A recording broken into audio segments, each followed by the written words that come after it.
right.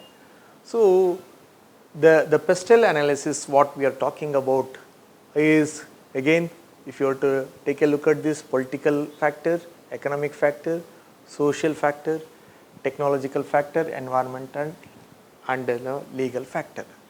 So, let us understand, so one by one, and try to connect how this each and every factor makes an impact on a firm's decision. To start with, political system. So, political system is a very key game changer for any country.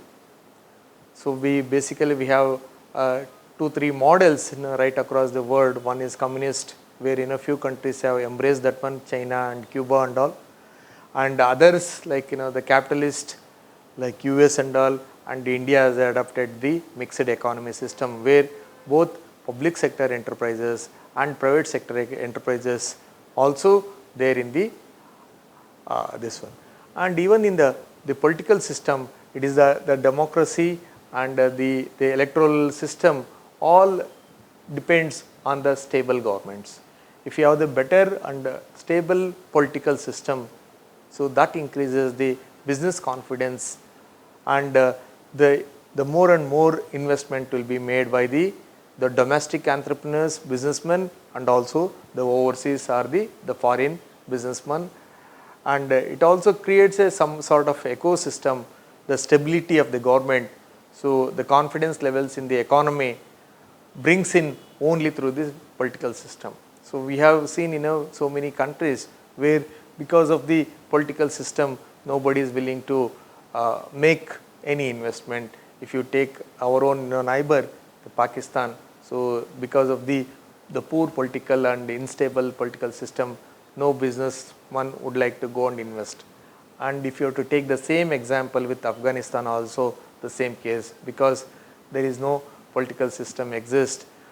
So, the people, although Afghanistan is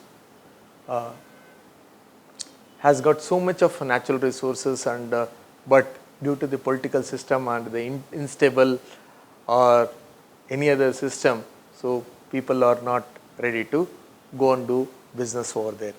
Then taxation. So, it is a corporate and consumer taxation. The stable tax rates are very key and essential, and if you have a very high corporate and consumer or the individual tax rates, the people may not show interest. So, if you have very competitive tax structure, whether it is direct taxes or indirect taxes, of course, if you take the reforms that have taken place in India in the taxation front, especially the indirect taxation that has taken place in 2017, has made a very game changer, and our taxation system and the India's taxation system and the tax rates are almost on par with the any other developing or developed country. So, that increases the, because see the companies exist because to make profit, and when they make profit they would like to repatriate. If it is a foreign company, they would like to repatriate, that means take back the profits to their own country. Okay? And if they are not making any good profit, and if they are not able to, even if they make good profits, if they spend too much money on the taxes itself, either on the corporate tax or any other individual tax, so people may not show much interest, because the more they earn, the more taxes they have to pay. So, that is why the rational tax system is very essential and important in a political system. Then international trade regulation, how trade regulations, the trade policies, that is the import and export policies adopted by a country always makes. So, how friendly you are, what are your FDI terms, that is foreign direct investment norms and all, how open you are in embracing the new investment or foreign investment. So, all those matters again decided by the political system, because it is the governments, that is the central government decides the FDI structure and the policies. Based on that, these regulations are made. Then competition and regulation. So how fairly your competitive system, right? So some of the competitive systems are very good, but they are not dependable or believable because of the poor political system. Then government or organizational attitude. So what is the attitude of governments towards the business community? So that also matters. The law and order problem. So I had given the example of the few countries where there is a law and order problem exists. So nobody would like to go and invest there, and nobody would like to do the business over there because they don't have the proper law and order system. The frequent internal disturbances or community clashes will not lead to the stability in the economy.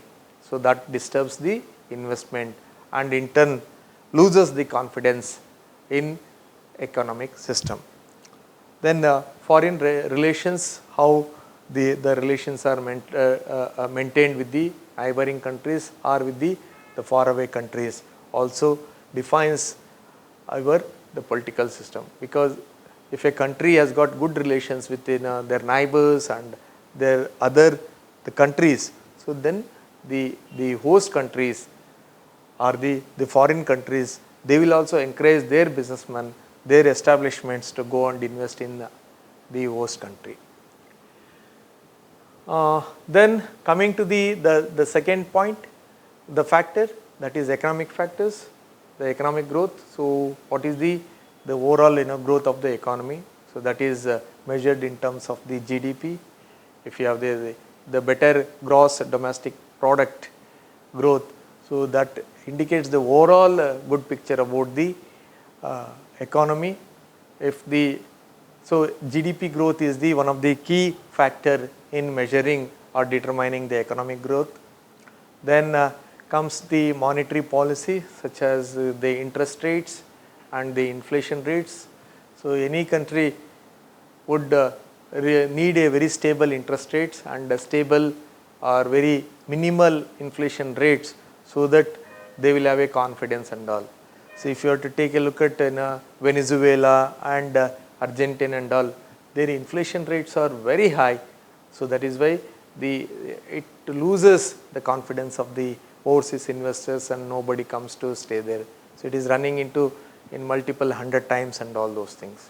So as far as the inflation rates are concerned. So the government spending. So if you take any country, the biggest spender is in a government, whether it is a federal government or state government or central government or state government. So if government spends more on their infrastructure products in building airports, ports, road network, railway network, metros, then all your other infrastructure, your educational infrastructure, then social infrastructure like hospitals, then other key infrastructure and all. So government spends a lot. So this increases the overall confidence level of this one. So how does the government spend? So government spends from the money collected by the taxpayer. So if you have a very healthy tax system, so naturally it will have more revenues and they can spend more and more on the social infrastructure projects. Then policy towards unemployment.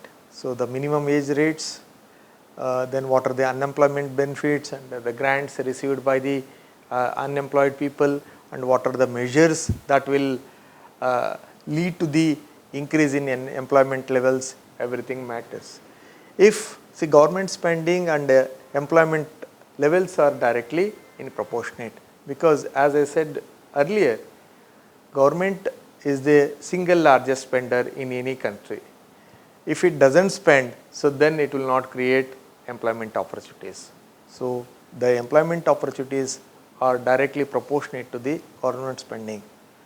The more and more government spends, so more and more employment opportunities that it creates in an economy.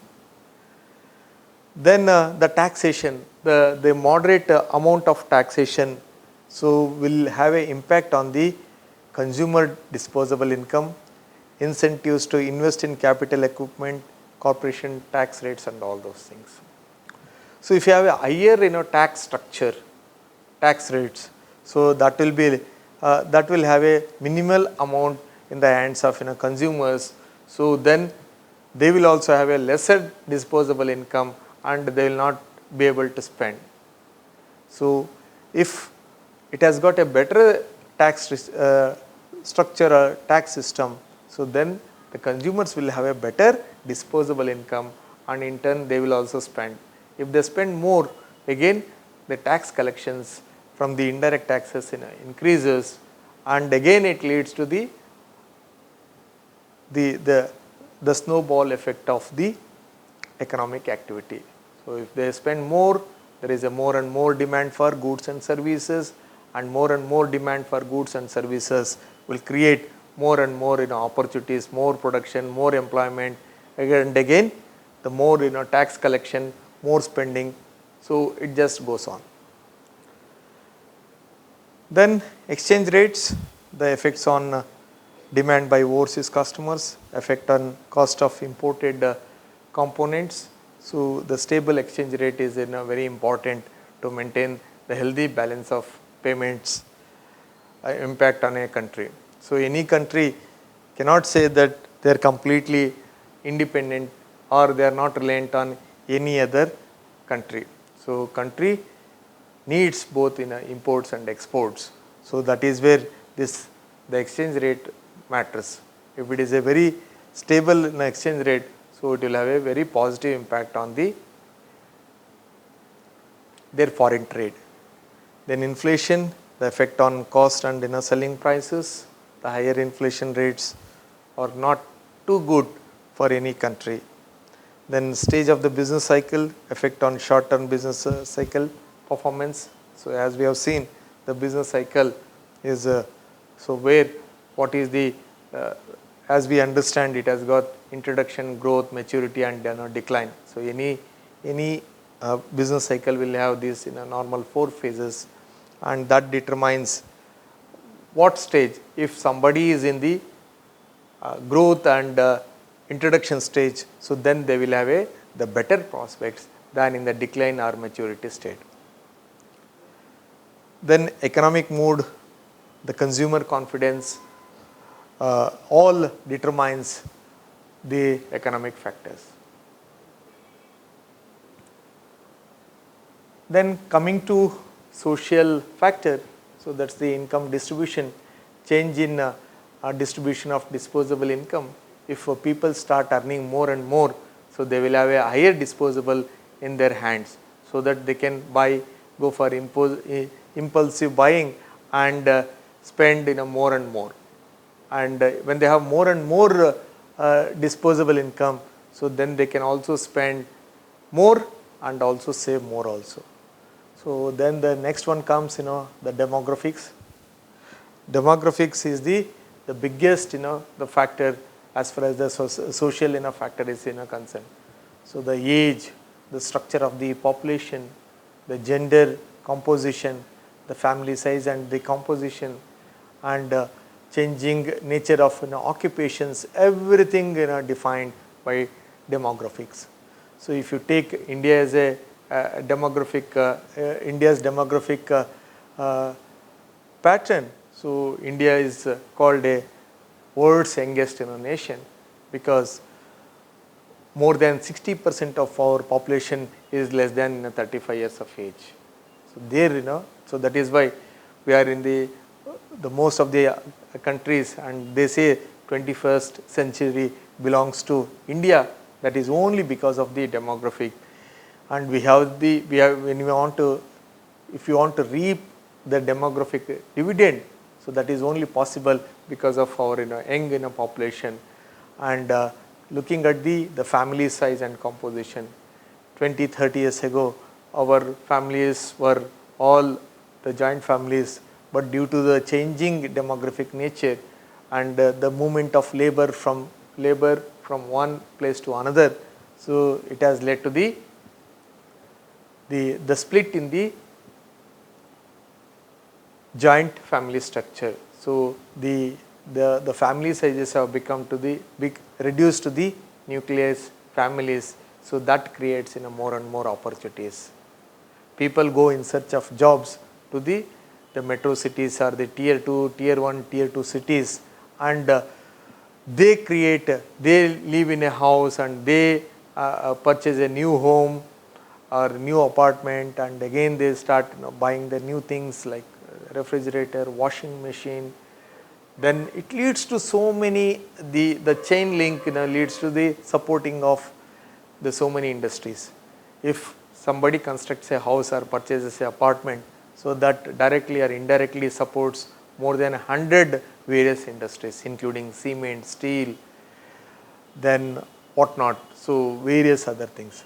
Then labor and social mobility. Labor and social mobility, so that has a major impact. So earlier our labor and social mobility was very restricted, but now due to the changing conditions, they have to move from one place to another. If you were to take a look at, let's take the example of software workers or employees. So they all go to the metro cities like Bangalore, Pune, Hyderabad, Gurgaon in search of jobs. So there they create the more and more opportunities. So it is the labor and social mobility also changes the demand and the supply situation of the various products and services. Then the lifestyle changes, the home working or single household. So all has contributed and led to the new business models and all. Then attitudes to work and leisure. So 10 years ago we never had a concept of work from home. Now it is part and parcel of our daily routine after this corona attack in 2020 and 21. So people have moved, so you don't need to come to office in order to work. So you can always stay back at home and work sitting at home. And work is also combined with the leisure, so there is no pressure and there is no fixed timing like somebody has to work from 9 to 5 and all. Then education. So education is the single largest factor in altering or redefining the entire analysis or throwing up the more opportunities and challenges. So the education that has brought so many changes. So look at the education levels in 1947 and look at the education that India has achieved in the last 75 or 76 years is phenomenal. So that has created so many opportunities. It is not only India, so even all developed countries and other developing nations are investing heavily in education because this is the single most game changer. If they invest more and more in quality education, so that all alter the entire dynamics of the country and the economy. Then coming to the fashion and fads. So fashion and fads create more and more. The fads will create more and more opportunities for the FMCG sector or the way the people dress, especially the fashion and fads are linked to the demography. So since India has got the very young in a population, so naturally they are more inclined to the fashion brands and fashion fads and labels. So that creates a different business model and so many opportunities. So all these things were not so exist 15-20 years ago. Now they became in a part and parcel of it.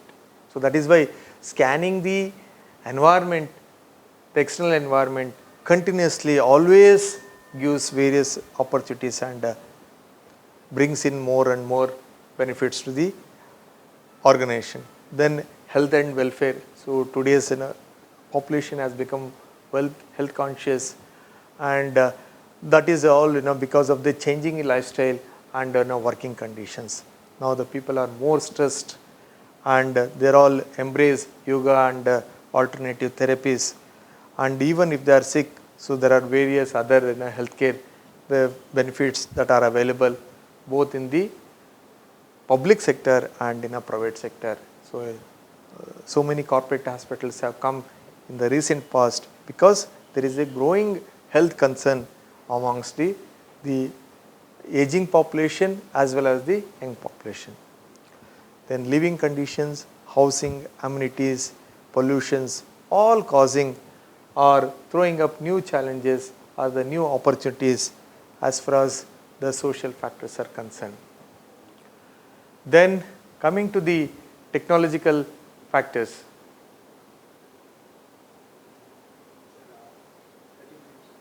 I think ಇದೊಂದು 10 minutes ಆದರೆ ಮುಗಿದೋಗುತ್ತೆ ಮತ್ತೆ I cannot start this one. ಮತ್ತೇನು ಮಾಡೋಣ ಮತ್ತೆ ಮೂರು ಆಮೇಲೆ ಮಾಡೋಣ ಅಂದರೆ ಇದಕ್ಕೆ ಇದು ಮಾಡ್ತೀರಾ ಎಡಿಟ್ ಮಾಡ್ತೀರಾ ಹಂಗೆ ಮಾಡಿದರೆ ಬರಲ್ಲ ಅದು ಬಿಕಾಸ್ ಈ ಮೂರು ಮುಗಿಸಿದ್ರೆ ಮಾತ್ರ ಅದಕ್ಕೆ ಬರುತ್ತೆ. ಅಲ್ಲ ಇದು ಇನ್ನೊಂದು 10 minutesನಲ್ಲಿ ಮುಗಿದೋಗುತ್ತೆ. ಈ ಮೂರು ಫ್ಯಾಕ್ಟರ್ ಮುಗಿದೋದ್ರೆ ಆಯ್ತು ಅಷ್ಟೇ. ಕಂಟಿನ್ಯೂ ಮಾಡೋಣ ಅಥವಾ ಏನು ನೀವು ಊಟಕ್ಕೆ ಹೋಗಿ ಬರ್ತೀರಾ? ಹೀಗೆ ಕಂಟಿನ್ಯೂ ಮಾಡಿ ಮುಗಿಸ್ಬಿಡೋಣ. ಅಂದರೆ ನೆಕ್ಸ್ಟ್ ಸೆಷನ್ ನಾವು we can start the new topic. ನೀವು ಹೆಂಗೆ ಹೇಳ್ತೀರಿ? ಅಲ್ಲ ಕರೆಕ್ಟ್ 30 to 40 minutes ಅಂತ ಹೇಳಿದರೆ ಏನಾಗುತ್ತೆ, ನಾನು ಇದು ಬಿಟ್ಟು ಮತ್ತೆ ಇದನ್ನು ನೆಕ್ಸ್ಟ್ ಮೂರು ಮಾಡಿದರೆ ಅವರಿಗೆ ಲಿಂಕ್ ಬರಲ್ಲ ಅದು. ಇದು ಎಡಿಟ್ ಮಾಡ್ಕೋತಿಲ್ಲ? ಸರಿ.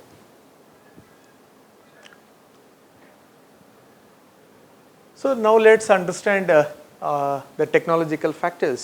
So the government spending on research and development. So today the R&D creates so many opportunities. If you take the example of Israel has spent more money on its the R&D.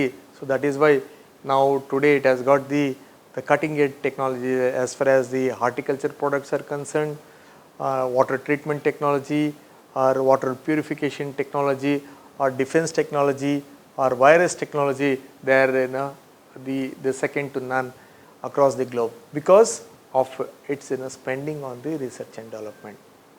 So it is the research and development gives a edge to any country or economy.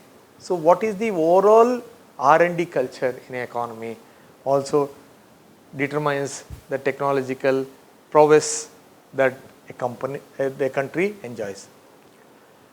Then what is the government and industry focus on in our technological efforts? So it is not only the government, also the industry must also invest heavily in R&D, because if they don't invest in R&D, they will not be able to develop new products and services and thus retain the competitive advantage. If they stick on to the existing products and services, so then their advantage, whatever the CA that we call, that is the competitive advantage, that will not be retained for the long period of time. We have seen how once 100 years ago Ford car, that is T1 model was, 4T model was extremely well selling, but Henry Ford could not realize, he did not realize that the consumer, the needs or expectations are changing, and he failed to bring in the new models. Ultimately that market share has been captured by General Motors. Then new discoveries and development, especially that is very important as far as the pharma industry is concerned. The new molecules, the new medicines, the new drug delivery systems are very essential. So that keeps any pharma company ahead of others. So the new discoveries and developments, it's a eco culture. So why people love to go to US? Because they have such R&D culture, irrespective of the community or the nationality. The people from all across the globe, they are attracted only because of their talent and their hardworking nature, and they contribute to the economy. So that is the major the game changer. Then the speed of technology transfer. So how quickly your technology transfer or your innovation bring light to the market, right? So if the technology stays within the lab or within the universities, laboratories, So then it will not. So the faster technology transfer from the invention to the market realization, so that determines the speed of technology transfer. The higher the speed of technology transfer, and it encourages more R&D, because the people will be able to reap the dividends of the innovations or the technology. Then the rates of technological obsolescence. So this is a very critical one. So the rate of technological obsolescence is very important. The faster the obsolescence, that leads to the better or newer the technology to introduce. Then energy use and cost. So all our equipments, gadgets, the technology all over around the energy use and cost. If country has got very competitive energy management system, and their energy charges are less and usage charges are more and all, so then it leads to the better, because without electricity or energy, so the company cannot move forward. Of course, it has got the various choices, that is the regular sources like petroleum products, then coal, and so it has the choice between the renewable and the non-renewable. So now the countries or the economies are looking for the self-reliant, independent and renewable energy sources, and thus reduce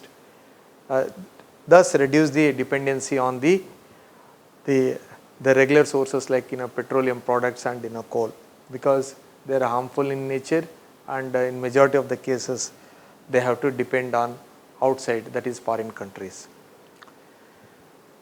Then changes in material sciences, then impact of changes in information technology.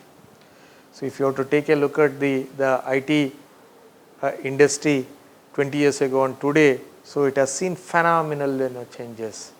So that has brought so many changes to the economy. So that has brought a leadership position to India as far as the IT technology is concerned, information technology is concerned, because of the India's ability to bring software services at a very competitive price than anybody else. Then the last but not the least, that is internet. As far as the technological factor is concerned, internet in the last 20, 25, 30 years has made phenomenal changes that human beings have never seen in their history. So the kind of changes which we saw in the last 25, 30 years is phenomenal, and no generation has seen such a growth or changes in their entire structure, entire lifestyle, business conditions, that nobody has seen, not even during the industrial revolution that took place around 200 to 250 years ago. So today's internet has brought the various changes that the way we live, right from booking the ticket, whether it's a train ticket or bus ticket or metro, or the way we do business, the way we purchase the goods and services, the way we consume, the way we order the food and all. So 20 years ago we never expected that the food would be delivered online. I mean, we'll place a order and that gets delivered to your doorstep within no time. So the entire business models have changed. So internet itself has created the new market where somebody need not go to the market to purchase. See, earlier markets were limited to the physical structure. Like if you want to buy fruits and vegetables, so you have to invariably visit the market and buy fruits and vegetables. But today it is not the case so. If you want to buy the same fruits and vegetables, you don't need to step outside. Just place a order, choose your right vendor, place an order, that gets delivered within 15-20 minutes or max 30 minutes. That's the kind of the delivery model. So the market, so I mean, what I mean to say is that internet itself is created a market. So you don't need to go to market. Your home or your phone or your laptop itself has become the marketplace. Just you have to take out, place an order, and do the entire thing. So, and it has also created the mobility. So the mobility as far as the uh, movement of things are concerned. So earlier mobility was restricted only to certain extent. Today it is not the case. So now you can conduct the meetings online within no time. Otherwise, if you have to attend a meeting, somebody has to physically travel from X place to Y place. Today it is not the case. So today you can conduct a meeting just by logging on to one of your either Google Meet or Skype or whatever. So take the meeting and you don't need to physically travel. So you can take the meeting, attend the meeting, sitting at home or office or even when you are in the car. So that is the kind of flexibility that internet offers. Then also it has brought in so many social organizational form and social connections. So through this the Facebook and other social media and all, so it has created a new platform where you can connect with each other. Not only so today's generation, they don't know who are their neighbors, but they are very well aware about what's happening outside their world, far away from either in Africa or in America or South America or North America or in some other parts of Asia. So that is the power of internet that has brought in last 20-25 years. It has completely changed the way we look at it. Then coming to the environmental aspects or factors, the weather and climate change. So the weather is becoming hotter and hotter, and the cold is becoming rare even in the western countries. So that is all related to the global warming or higher carbon emissions and all those things. So that has created the various see, look at the changes that has happened in the weather and climate changes. So your complete the seasonal patterns have changed. The rains have become unseasonal and irregular. So that is making a impact on your food production, your agriculture production. So that is again altering on the other factors. So look at this change has led to the so many challenges that we are facing. So the global warming, the increased global warming has brought in the higher levels of sea levels. So the Antarctica is slowly melting, and that is that water is going nowhere other than getting into our oceans. So the ocean levels are increasing because of the global warming, and even the sun is becoming more hot and hotter because of this global warming. And we are seeing even the cold countries are witnessing very scorching summers in their countries, including Canada and US. Then waste management. Waste management is has become the management of waste has become a extremely challenging one, especially the management of the plastic. So that is why many countries have banned single-use plastic. So they all encourage multiple-use plastic. So the waste, that is especially the plastic, that is pervasive all across, including the seabeds of various oceans. So waste management has thrown up various challenges. Of course, it has creating a new business opportunities for the new entrepreneurs or the new startups. Now companies are investing heavily in managing this waste, whether or generating or recycling the waste or reducing the waste or promoting so many new things out of the existing waste and all those things. So then regulation and protection. So the countries are committed to maintain the environmental levels or reduce the dependence on carbon dioxide emissions. So the stricter and tighter norms and regulations and protections have created again so many opportunities. For example, so of course it has thrown more open challenges to the countries also. So recently India has moved from Bharat 4 stage to Bharat 6 stage, that is the environmental standard.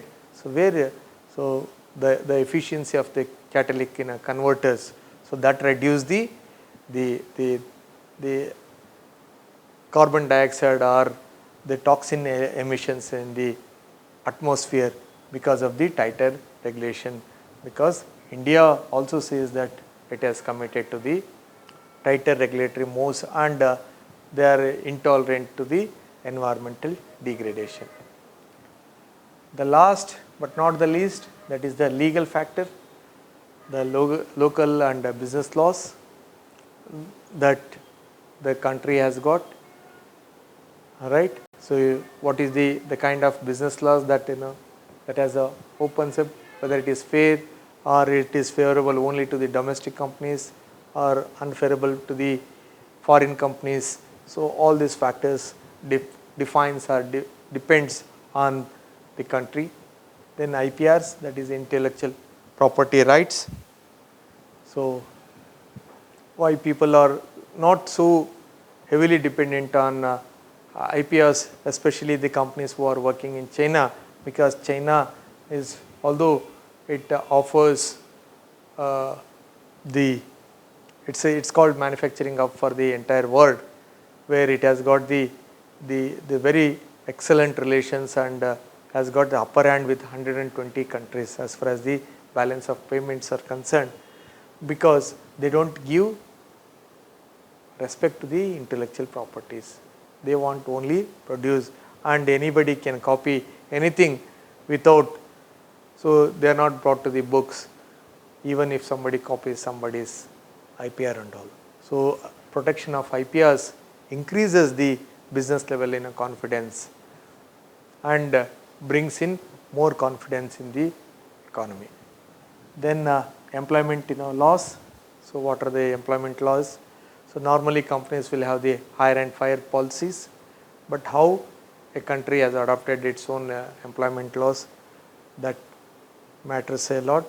Then how this consumer rights are protected, because in the era of consumerism, normally consumers are taken for a ride by these large multinational corporations and all. So what are the consumer protection laws are available, and what are the last but not the least, that is health and safety laws.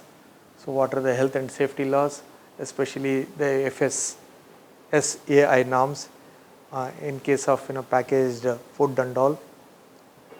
So all these factors so lead to the analysis, where in turn so that leads to the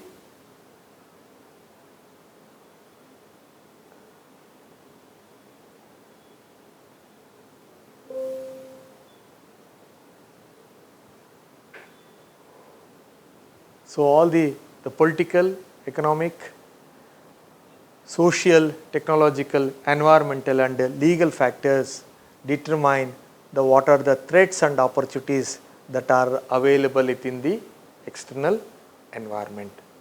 So with this, the framework of the external assessment and pestle analysis is complete. Thank you.